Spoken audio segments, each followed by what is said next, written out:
الشركة بتاعتك عارفة نشاطك كله على الكمبيوتر او اللابتوب اللي هم مسلمينهولك واللي انت شغال عليه حتى لو انت مش موجود في المكتب وشغال من البيت.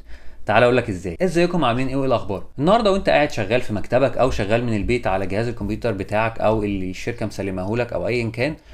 بتلاقي طبعا في الشركة في معلومات مهمة انت مطلع عليها، في داتا، في ملفات، في حاجات كتير تخص الشركة وفي حاجات كتير تخص العملاء اللي بيتعاملوا مع الشركة بتاعتك وهكذا. ودي اول حاجة.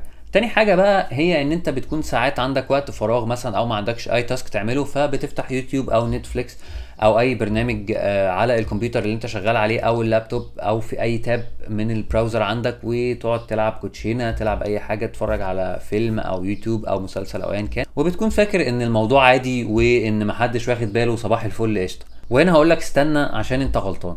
اي شركة في الدنيا بيكون اهم حاجة عندها في حياتها هو المعلومات والبيانات اللي عندها اللي هي شغالة عليها، او الملفات الخاصة بيها، او الحاجات اللي هي بتبتكرها، او المشروعات اللي هي شغالة عليها.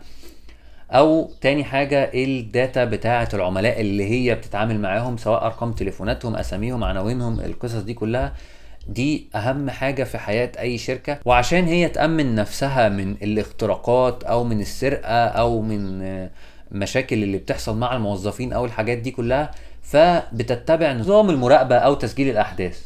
بمعنى ايه؟ دلوقتي عشان تقدر انت تشتغل على الجهاز اللي الشركة مسلمه لك وتاكسس الداتا بتاعت الشركة وتدخل تبعت ايميلات وتعمل حاجات اللي خاصة بالشغل، فبيكون الجهاز ده لازم عشان يشتغل شغل الشركة لازم يكون مرتبط بالسيرفر او بالدومين بتاع الشركة. وطبعا كل شركة بيكون عندها السيرفر الخاص بيها اللي انت من خلاله تقدر تشتغل بجميع الملفات والبيانات الخاصة بالشركة دي. وبما ان كل شركة عندها سيرفر الجهاز بتاعك مرتبط بيه، فاذا السيرفر ده هو اللي بيقدر يراقبك وهو اللي بيقدر يتتبع نشاطك ويسجل كل الاحداث اللي انت بتقدر تعملها على الجهاز بتاعك، سواء بتنقل ملفات او بتشوف بيانات العملاء او بتتعامل يعني بشكل طبيعي في الشغل بتاعك او لا. وفي نفس الوقت بيسجل كل الاحداث اللي انت بتعملها، ان انت زرت مثلا موقع نتفليكس او فتحت اليوتيوب او اتفرجت على فيلم كذا مدته كذا الوقت الفلاني وفتحته الساعة كذا بالظبط وعملت، فاهم قصدي؟ وفي نفس الوقت بيسجل لو انت برضو فتحت الواتساب كلمت مين، الارقام اللي عندك، الدنيا، كل البيانات دي هو بيلمها كده في حاجة اسمها سيستم لوج او ايفنتس لوج او مثلا اكتيفيتي لوج بنسميها. وطبعا السيرفر ده برضو يقدر يطبق عليك بوليسيز معينه، يعني تيجي تفتح واتساب يقول لك ان الموقع ده بلوكد، او تيجي تفتح النتفليكس فيقول لك ان الخدمه دي غير متوفره، او حاجات زي كده. فمن خلال السيرفر ده الشركه بتبقى عارفه كل تحركاتك من خلال الاكتيفيتي لوج اللي خاص بالاكونت بتاعك انت في الشغل. طبعا كل واحد، كل موظف بيبقى ليه اكونت، مثلا احمد، علي، محمد، اسامه، ايا كان، كل واحد بيبقى ليه اكتيفيتي لوج مخصص بيه.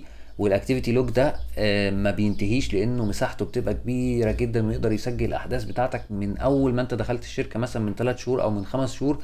كل حاجه، كل موقع انت فتحته، كل ايميل انت بعته، كل حاجه بالتوقيت وبالتاريخ وبالوقت بالظبط، والايميل اتبعت لمين وكان مكتوب فيه ايه، كل حاجه بتتسجل في الاكتيفيتي لوج بتاعك على السيرفر. طيب، هل الشركه بقى فاضيه ان هي تقعد كل شويه تتابع نشاط محمد او نشاط علي على السيرفر وتفتح وتشوف الاكتيفيتي لوج بتاعته او حاجه زي كده؟ يعني في الواقع ده ما بيحصلش، او لو بيحصل فبيحصل بنسبه 20% فقط. من خلال تجربتي انا يعني، او من خلال فهمي في الشغل ده، فمش اكتر من 20% من الناس بتتراقب. بمعنى انا اكيد مش هوظف لكل موظف واحد يراقبه، فمش منطقي الموضوع ده. بس بشكل عام اي موظف بيتشك فيه او بنحس ان هو يعني نشاطه بدأ يبقى غريب، او بيجيب العملاء بطريقة غريبة، او مثلا البيانات بتتسرب من ناحيته، حد كلمنا في اي فيدباك معفنة جت من خلال الراجل ده او عن طريق الراجل ده، فبنقدر ان احنا نفتح السيرفر ونشوف هو عمل ايه بالظبط، كلم مين، نسخ الارقام الفلانية او نسخ الملفات الفلانية، او عدل اسم حد معين، او مثلا كان عنده تيكت لو هو كاستمر سبورت او حاجه زي كده، كان عنده تيكت وقال ان هو اتعمل بس التيكت اصلا ما اتعملش وما اتقفلش وما تردش عليه او حاجات زي كده. فبنشوف كل ده من خلال الاكتيفيتي لوج اللي موجود في الدومين كنترولر او السيرفر او النتورك او ايا كان. طب انا دلوقتي شغال من البيت، هم هيعرفوا ازاي انا شغال من البيت على النت الخاص بيا؟ لا، هو في الحقيقه انت مش شغال على النت الخاص بيك. او خلينا نقول ان انت شغال على النت الخاص بيك وده الجزء اللي انت عارفه، لكن انت شغال من البيت باللابتوب اللي احنا مسلمينه لك مثلا، او بالجهاز اللي احنا، او مثلا السيرفر اللي احنا مدخلينك عليه. السيرفر ده بيكون ليه اي بي معين او حاجه معينه احنا بنعملها في السيتنج بتاعه الجهاز بتاعك، فاي مسج بيبعتها او اي ملف بيحمله او اي حاجه الجهاز بتاعك بيعملها، لازم الاول قبل ما تطلع على الانترنت او توصل للجهه اللي انت عايز تبعتها بيكون في منها شادو كوبي او نسخه يعني مسوده كده بتعدي على الاي بي بتاع، يعني قصدي اقول لك ان هي مسوده، نسخه مسوده او مسوده مش عارف اقولها، يعني زي اسمها شادو كوبي عامه بنسميها. فالشادو كوبي دي بتطلع من الجهاز بتاعك وتروح على السيرفر الاول او الدومين الاول قبل ما توصل للعميل او للشخص اللي انت باعت له المسج. فهنا بتكون اتسجل الايفنت ده حصل كذا. طبعا وانت في البيت ما بنقدرش ان احنا نعرف معلومات زي مثلا، يعني بيكون صعب ان احنا نعرف معلومات زي مثلا الايميل مكتوب فيه ايه بالظبط، لكن بيبان قدامنا ان الايميل اتبعت من الشخص الفلاني في التاريخ الفلاني للجهاز الفلاني، سواء انت بعته لموظف زميلك او سواء انت بعته لبره لعميل او لايا كان.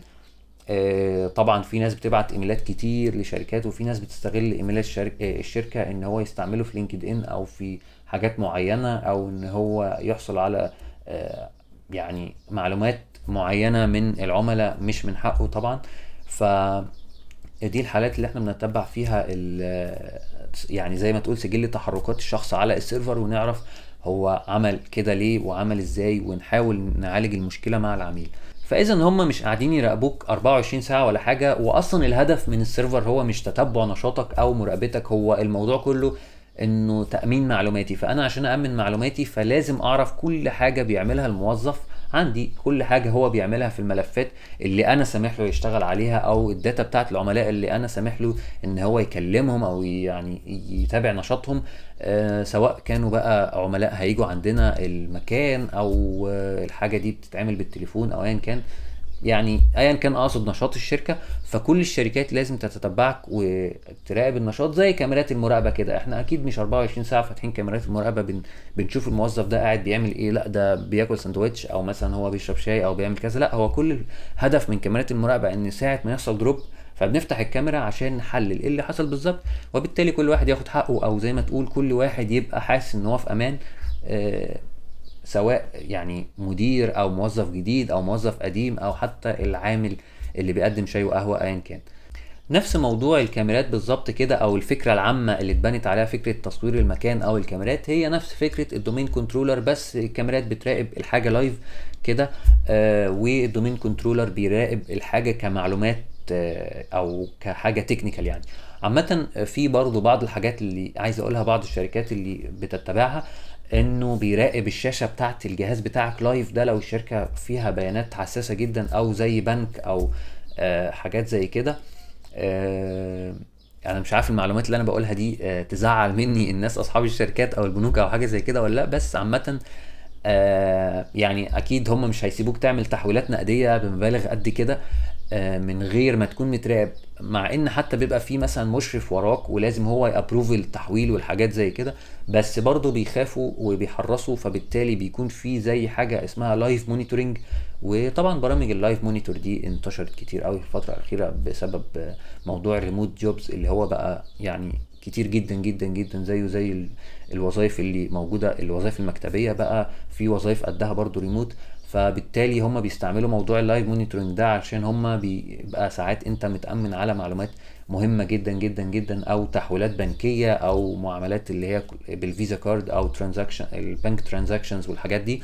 فبالتالي هم بيكون عندهم مراقبة لايف للشاشة بتاعتك. طبعا هم برضو مش قاعدين 24 ساعة، بس زي ما تقول ممكن يعني من وقت للتاني يخش المشرف يبص على ده او يبص على ده. طبعا المشرف مش اقصد المشرف اللي معاك في التيم، لا ده مشرف بيكون في الاي تي مخصص للموضوع ده، وبيكون ده هدفه لانه طبعا عشان يكون فاهم الشغل ازاي ويكون فاهم الدنيا ماشيه ازاي.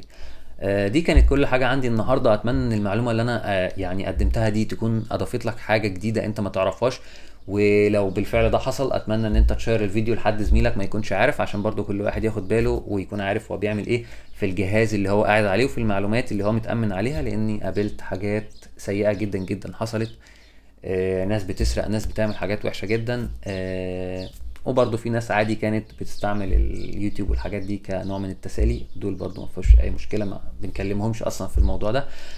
بس طبعا الموضوع لما يزيد عن حده بيتقلب ضده. المهم الفيديو خلص لحد كده، واتمنى ان انتوا يعني تكونوا استمتعتوا معايا بالمشاهده، واسف ان انا طولت عليكم. ويا ريت قبل ما تمشوا تعملوا لايك وسبسكرايب عشان تشوفوني تاني، وعشان اقدم لكم شروحات وحاجات جديده تخص عالم الكمبيوتر وعالم الجيمنج بي سي وعالم اي حاجه تخص الاي تي.